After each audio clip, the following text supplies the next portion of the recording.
सही बच्चों को नमस्कार। मेरा नाम जगदीश सोलंकी और आप देख रहे हो physics bye Jagdish Solanki YouTube channel. इस चैनल में आप सभी का स्वागत है। बच्चों आज हम जो है 10th क्लास के साथ ही 11th में भी है अलैंगिक जनन और लैंगिक जनन, एसेक्सुअल रिप्रोडक्शन और सेक्सुअल रिप्रोडक्शन, इन दोनों में क्या डिफरेंस होता है आज हम पढ़ेंगे। तो अलैंगिक जनन किसको कहेंगे? इस प्रकार के प्रजनन में केवल एक जनक भाग लेता है। केवल एक जनक जो होगा वो सिंगल ऑर्गेनिज्म इन्वॉल्व होगा, केवल एक जनक इसमें भाग लेगा। जनक कहने का मतलब ये होता है कि जैसे मान लो कि हमारे पास ये पत्तियां हैं, इस पत्तियों को अपन गमले में लगा देते हैं या इस गमले की पत्ती को तोड़ कर पानी में लगा दिया तो ये पत्ती भी क्या हो जाएगा, एक तरह से पौधा बन जाएगा, मतलब बड़ा हो जाएगा। तो इसी प्रकार से मान लो जड़ है तो जड़ को अपन ने निकाल के भी किसी ये इसका पत्ते से ये जड़ से दूसरा पौधा बन गया।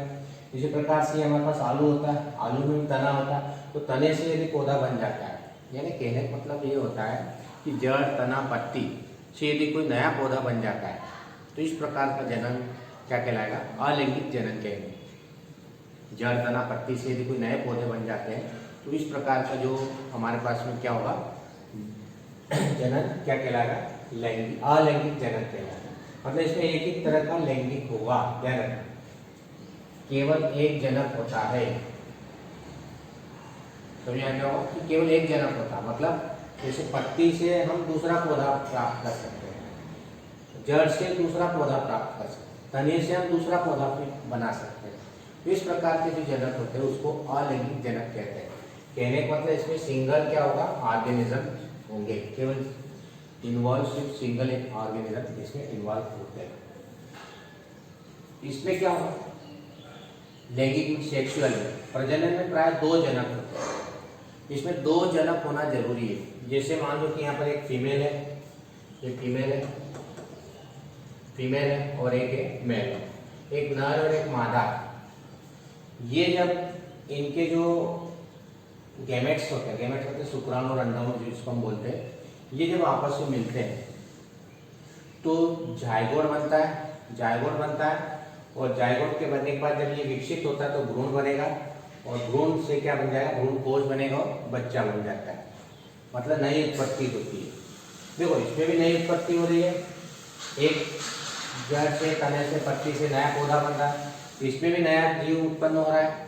लेकिन इसके लिए क्या हो रहा है, एक नर चाहिए और एक मादा चाहिए, दो जनक होना जरूरी है। दो जनक होंगे तो ही हमारे पास में क्या होगा, नया प्रजनन हो जाएगा, नया जीव उत्पन्न हो जाता है।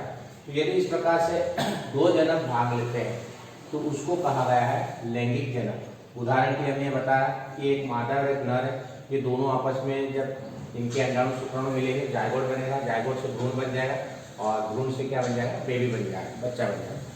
तो यदि इस प्रकार का जनन हो रहा है, रिप्रोडक्शन हो रहा है, तो उसको बोलेंगे हम लैंगिक जनक। तो पहली बात तो समझ आ गई कि अलैंगिक किसको कहेंगे, जिसमें केवल एक ही जनक भाग लेगा, यानी पत्ती है तो पत्ती से नया पौधा बन जाएगा, या जड़ है तो जड़ से नया पौधा बन जाएगा, या तना है तो तने से स्टेम से भी नया पौधा बन जाएगा। तो रूट से बन सकता है हमारे पास में, है ना, रूट से बन सकता है, स्टेम से बन सकता है, और हमारे पास में जो है अलग अलग जो होता है इसका ग्रो होने पर ये नया प्लांट भी बन जाता है। तो इस तरह से ये अलैंगिक जनक और ये लैंगिक जनक, यानी जड़ तना पत्ती से नया पौधा बन गया, समझ जाना वो क्या है, अलैंगिक जनक। और यदि दो चीजें मिल रही है आपस में, नर और मादा, है ना, दो का प्रजनन हो रहा, दो जनक का यदि प्रजनन होता है तो हमारे पास में जो चीज बनती है जायगोट और भ्रूण बनता है और भ्रूण कोश में बच्चा बन जाता है, विकसित होता तब, तो ये कहलाएगा लैंगिक जनक कहलाता है।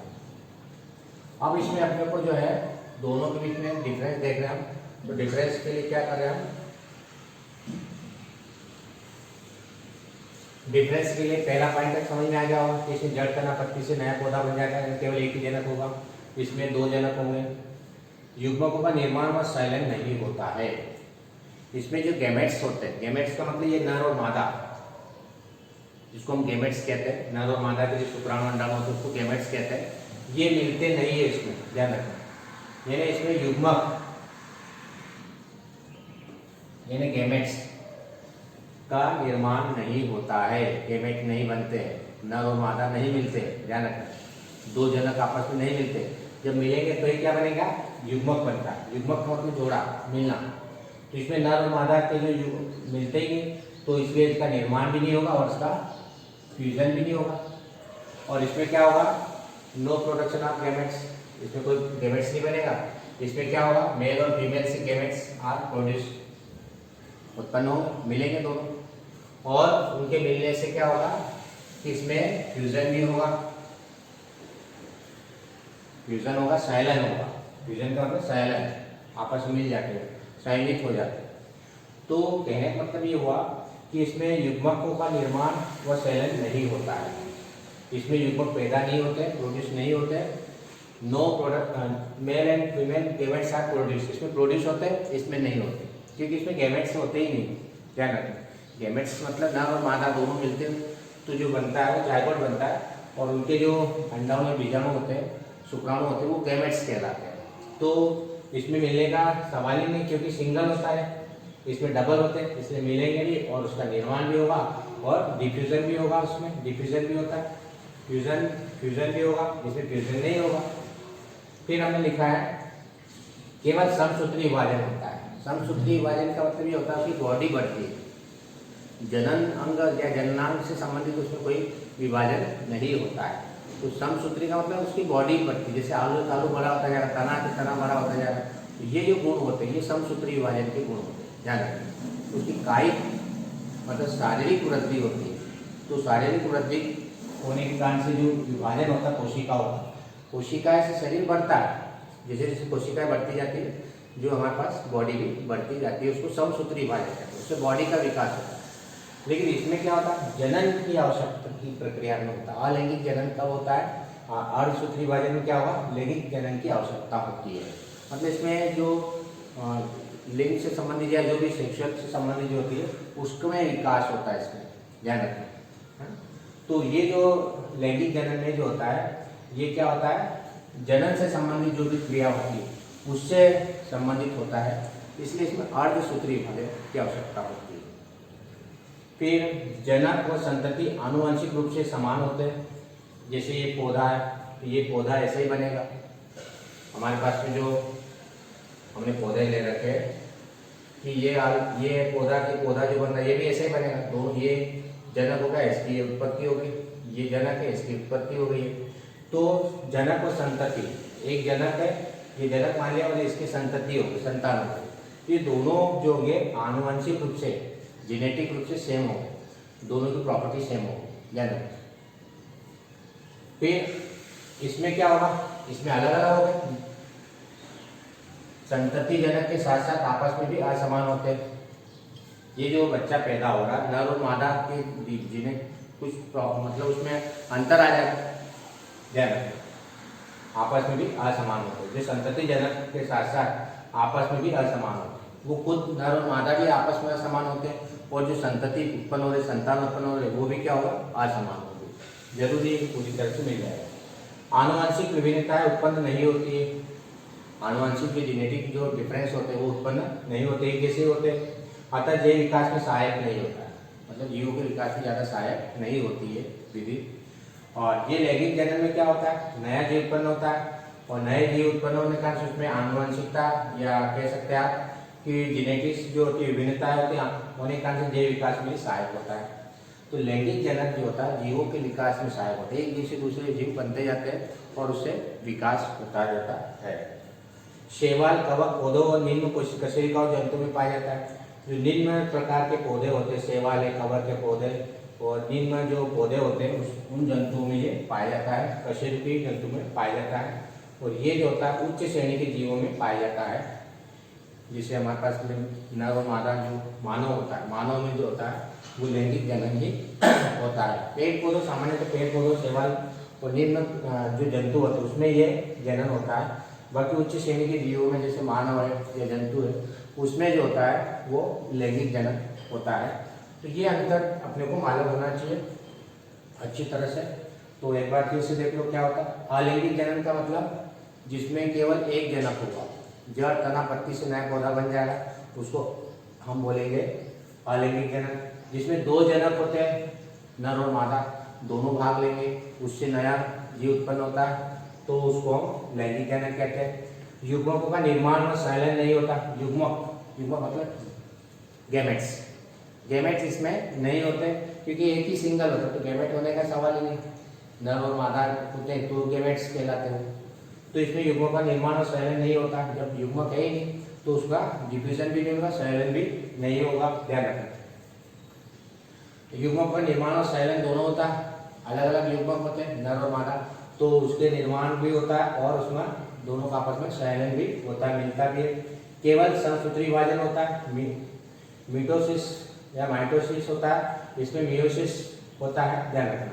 अर्धसूत्री विभाजन, इसमें जनन से संबंधित प्रक्रिया होती है, इसलिए मियोसिस होता है, अर्धसूत्री विभाजन होता है। इसमें केवल शारीरिक वृद्धि से संबंधित कायिक प्रक्रिया होती है, बॉडी बढ़ती है, केवल कोशिकाएं बढ़ती है, तो ये समसूत्री विभाजन से संबंधित होता है, ध्यान रखना। फिर इसमें जनक और संतति आनुवंशिक रूप से समान होते हैं। हमने अभी पढ़ा है कि यदि पौधा है, ये पौधा जो होगा इस पौधे जैसे ही बनेगा, ये पौधा इस पौधे जैसे ही बनेगा, तो जो जनक है, ये जनक है, मान लो ये जनक है, इसकी संतति मतलब इसका वो हो गया संतति, ये दोनों एक जैसे होते हैं और इसमें आपस में एक जैसे नहीं होते। जनक और संतति पूर्णतः एक जैसे नहीं होते हैं। आनुवंशिक विभिन्नता उत्पन्न नहीं होती है, एक जैसे होंगे, ज्यादा विभिन्नता उत्पन्न नहीं होगी। पौधा है तो इस पौधे जैसे पौधा बनेगा, कोई अंतर नहीं होगा। अतः जैव विकास में सहायक नहीं होते हैं और ये विभिन्नता उत्पन्न होती है, इसलिए जैव विकास में सहायक होते हैं। और इसमें शैवाल है, उदाहरण दे सकते हैं, एल्गी है, फंगस है, जो छोटे छोटे पौधे होते हैं उसमें, और कशेरुकी जंतुओं में ये पाया जाता है। और ये जो होता है हमारे पास उच्च श्रेणी के जो जीव होते हैं, हमारे पास जीव मानव और जंतु जो होते हैं उसमें ये पाया जाता है।